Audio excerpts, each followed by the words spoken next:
support those in medical need in Tibet, and also sort of imparting the medical knowledge that is really top-notch in the world, and bring that here to Tibet so that more people can benefit from that.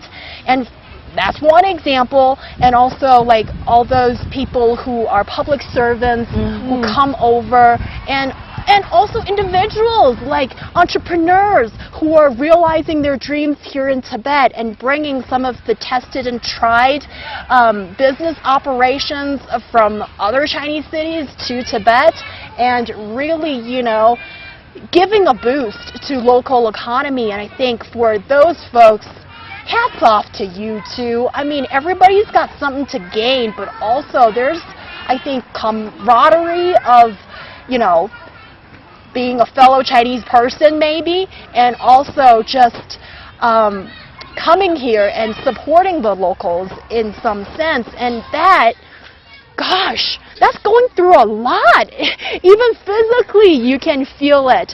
But we've seen so many of these people, you know, like in Tibet, and there's truly this living together, working together, and building a life together, no matter where you're from in China. And then you meet everyone here in Tibet, and that's a great feeling. Yeah, that is actually also a very sweet story you reminded me of by that amazing speech. I love it here.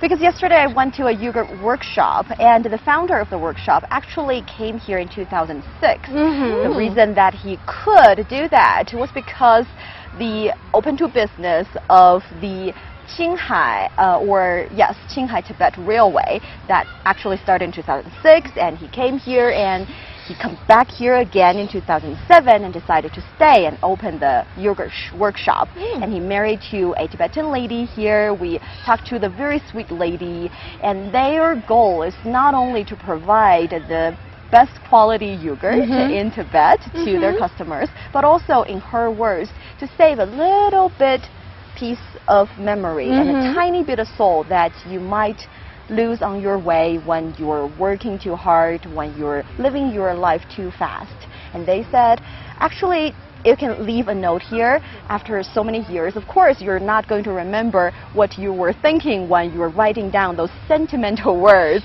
but you can still recognize your handwriting. And several years later, when you read that sentence again in that really already worn out notebook, and you realize time has done a lot of things to you, but perhaps that same amount of time has not changed Tibet, and you can still find that little piece of you here. And that is their goal, to save a little piece of everyone in their store. Very nice. Lai Ming, you've had plenty of time to think about your roundup speech, so what do you say now? I think after Nyo's introduction or description of that yoga shop, I think I finally find the missing piece that I've been looking for during my trip here. We've been here for almost 2 weeks, and for the 14 days it's always been something that I have to do, always something necessary. Even eating and then sleeping is something that I have to do. Outside of that, it's always work and scheduling and traveling. So there's never been a brief moment where I can just take a break and breathe slowly and enjoy the scenery. Even our very exciting short video at the Nancha Bava peak. I mean, we did it because we wanted everybody else to see it, not because I wanted to see it. If you give me that opportunity, I'll just sit quietly on a bench and just gaze at that peak and just stay undisturbed. I mean, that's what I want for a trip.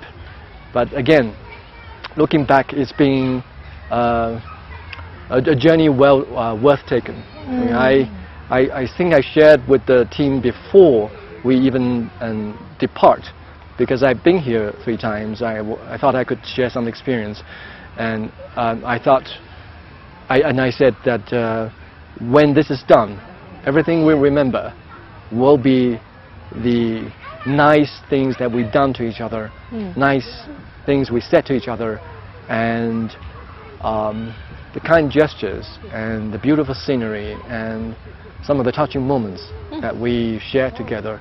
And still, even though I missed my own me time, I appreciate the whole journey that we've taken together.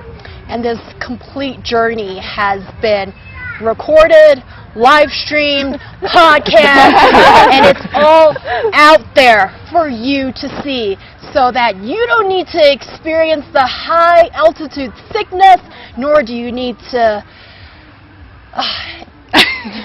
but you only get the great side of things, and this is the Tibet we have shown you. It's been quite a journey, and I have to say it is definitely worth it, and I hope you enjoy all the content that we've put out. You can always find us on Apple Podcast at Roundtable China.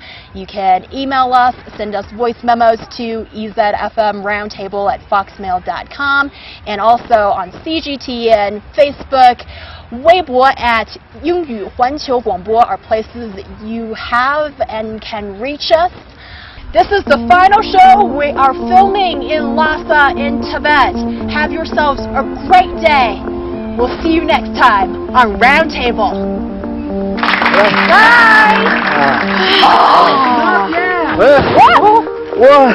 May all our staff members and supporting team join us on camera. Come on over, people. Come on. Yeah. Aww. Where you put your shoes? Putting his shoes on. That's all right. Come on, everybody. Everybody in position. Railway tripping. Tibetan style. Just in time.